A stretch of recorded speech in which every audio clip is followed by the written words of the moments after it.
Sejarah kontroversial perawat gila Jane Toppan.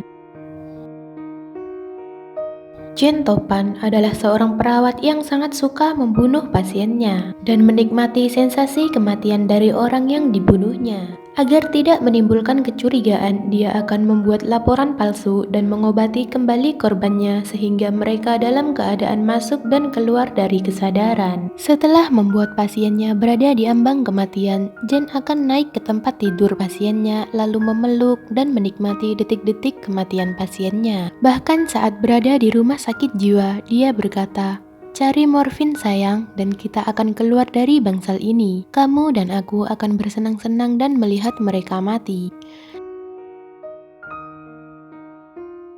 Sebelum lanjut, silahkan tekan subscribe, like, dan komen ya, supaya channel ini bisa berkembang dan bisa menceritakan kisah tokoh sejarah terkenal lainnya. Dan nyalakan tombol notifikasinya, agar kalian tidak ketinggalan video terbaru dari channel ini.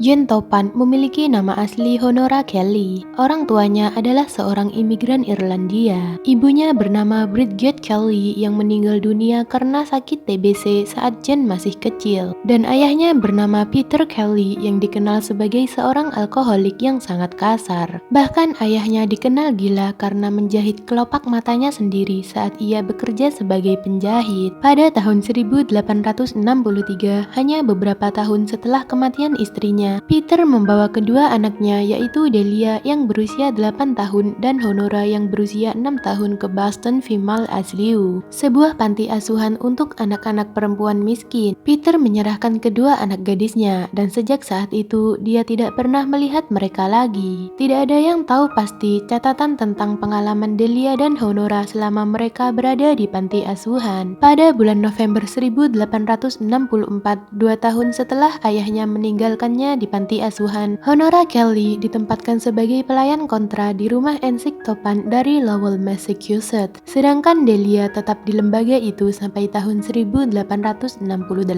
Delia kemudian ditempatkan sebagai pelayan di Athol, New York pada usia 12 tahun. Kemudian ia beralih ke pelacuran dan akhirnya meninggal sebagai pecandu alkohol dalam kondisi yang mengenaskan. Meskipun mereka tidak pernah secara resmi diadopsi oleh keluarga Toppan, tapi dia mengambil nama belakang keluarga mereka untuk namanya. Sementara keluarga Toppan sendiri memiliki anak yang bernama Elizabeth dan keduanya sangat akrab. Di keluarga ini, Jane menghabiskan masa 18 tahun hidupnya sebagai pekerja kontrak di keluarga Toppan. Setelah keluar dari keluarga itu, Jane mulai pelatihan sebagai perawat di rumah sakit Cambridge di luar Boston. Pada tahun 1885, Jane Toppan memulai pelatihan menjadi perawat di Cambridge Hospital. Selama residensinya, dia menggunakan pasiennya sebagai kelinci percobaan dalam eksperimen dengan morfin dan atropin. Dia akan mengubah dosis resep mereka untuk melihat apa pengaruhnya terhadap sistem saraf mereka.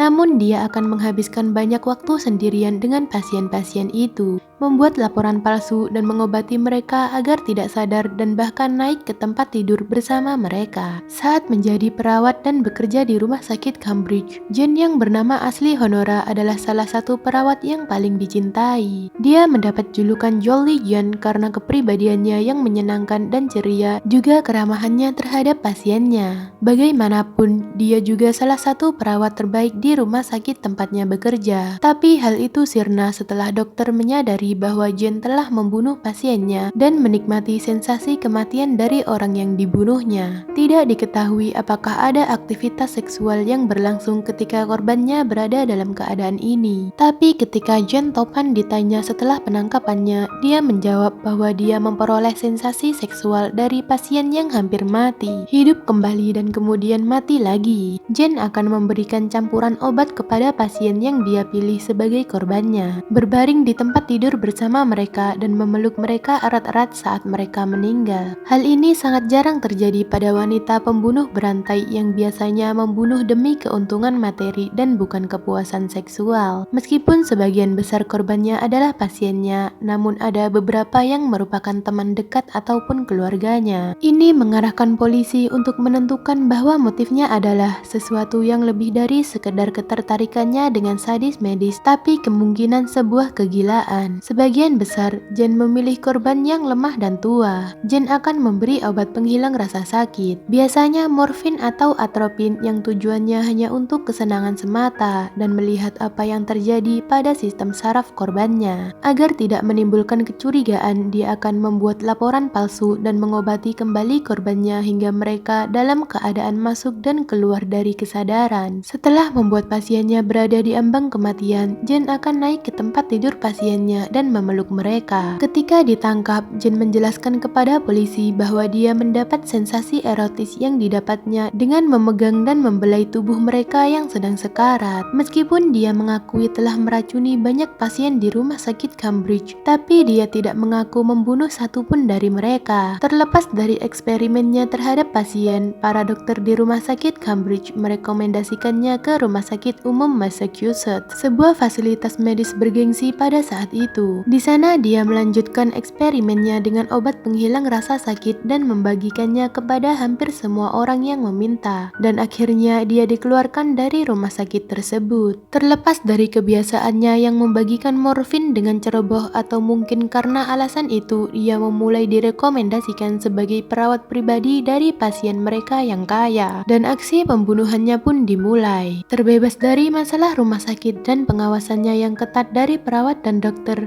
Jen akhirnya dapat melakukan percobaan pada pasien sesuka hatinya. Dia juga mulai membunuh lebih dari sekedar pasiennya, tapi ke orang-orang yang dekat dengan kehidupan pribadinya. Pembunuhan pertama yang dilakukannya adalah terhadap kliennya yang bernama Israel Dunham dan istrinya Lovely Dunham. Keduanya meninggal karena diracuni. Dia mengatakan kepada polisi bahwa mereka lemah, tua, dan rewel. Menurut rekan-rekan perawatnya dari Cambridge, Jen tidak melihat adanya manfaat dengan membuat orang yang sudah tua tetap hidup. Setelah itu, Jen membunuh seorang pasien lainnya, yaitu seorang wanita tua yang dikirim kepadanya untuk dirawat. Kemudian dia membunuh seorang temannya agar dapat merebut jatah tempat di sebuah sekolah teologi dan beberapa pasien sakit lainnya, dan juga membunuh saudara perempuan angkatnya. Walaupun dia tidak terlahir sebagai seorang topan, tapi dia tumbuh bersama keluarga topan. Meskipun ibu angkatnya bukan wanita terbaik, tapi Jen rukun dengan saudara angkatnya yaitu Elizabeth. Sampai mereka dewasa, keduanya sering berbagi makan siang dan menghadiri acara sosial bersama. Suatu malam di tahun 1899, Elizabeth mengundang Jen untuk tinggal bersamanya di akhir pekan di rumah tempat mereka dibesarkan. Keduanya berencana akan pergi piknik. Seperti biasanya, Jen topan mengumpulkan perlengkapan piknik untuk mereka berdua. Daging kornet, gula-gula, dan air mineral yang dicampur dengan strychnine, obat favorit baru Jen. Elizabeth kemudian meminum air beracun itu dan mati di tangan Jen. Dia kemudian mengingat kejadian itu dengan perasaan cinta ketika dia menyampaikan kejadian itu ke polisi. Jen berkata sebagai berikut,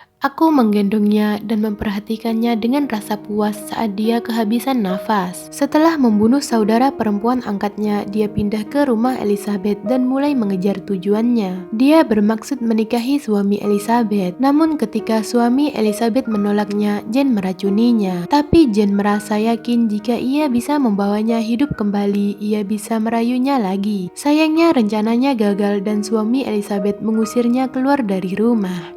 Pada tahun 1901, Jen topan pindah dengan Alden Davis tua dan keluarganya dari Catmap untuk merawatnya setelah kematian istrinya, di mana istrinya pernah dirawat Jen dan dibunuhnya, dan hal ini tidak diketahui oleh keluarganya. Dalam beberapa minggu dia tinggal di keluarga Davis, dia telah membunuh Davis dan kedua putrinya. Merasa bingung karena sudah tidak mempunyai tujuan hidup lagi, ia berusaha meracuni dirinya sendiri sehingga ia dilarikan ke rumah sakit. Setelah pulih dan dipulangkan, seorang detektif telah membuntutinya karena dia dicurigai telah membunuh seorang pria yang bernama Davis dan keluarganya. Detektif itu benar, Jen memang telah membunuh lelaki itu, tempat di mana dia pernah menyewa sebuah pondok beberapa tahun yang lalu. Ketika terungkap bahwa keluarga itu meninggal karena keracunan, polisi langsung menargetkan Jen karena dia memiliki sejarah dengan obat-obatan yang telah membuat keluarga itu terbunuh. Akhirnya, pada tanggal 26 Oktober 1901, Jen ditangkap ditangkap karena pembunuhan. Selama interogasi dan persidangan berikutnya, Jen mengakui telah melakukan 31 pembunuhan. Tetapi dia mengatakan lagi bahwa jumlahnya bisa mencapai 100 orang. Dia mengklaim bahwa masa remajalah yang harus disalahkan atas kesenangannya itu. Dan dia juga mengatakan telah merasakan sensasi itu sejak berusia 16 tahun. Ketika tersebar kabar tentang persidangannya, banyak pasien dari Cambridge memberi kesaksian dan mengatakan bahwa mereka memiliki ingatan samar-samar saat dibius oleh Jen, dan juga saat Jen naik ke tempat tidur mereka selama dirawat di rumah sakit. Saat itu, Jen mengungkapkan bahwa dia mendapatkan kesenangan seksual dari melihat dan merasakan mereka melayang mendekati kematian. Pengakuan Jen sudah cukup bagi juri untuk membuat keputusan. Hanya butuh 27 menit bagi mereka untuk menganggapnya tidak bersalah dengan alasan gangguan kejiwaan. Jen akhirnya dijatuhi hukuman seumur hidup di rumah sakit jiwa. Meskipun jelas kecenderungannya untuk membunuh tidak benar-benar hilang. Selama bertahun-tahun, perawat di rumah sakit jiwa akan mendengarnya berteriak-teriak di lorong rumah sakit dan mengancam akan membunuh lagi. Bahkan ia kerap merayu suster yang merawatnya untuk membunuh bersama dirinya. Jen berkata sebagai berikut,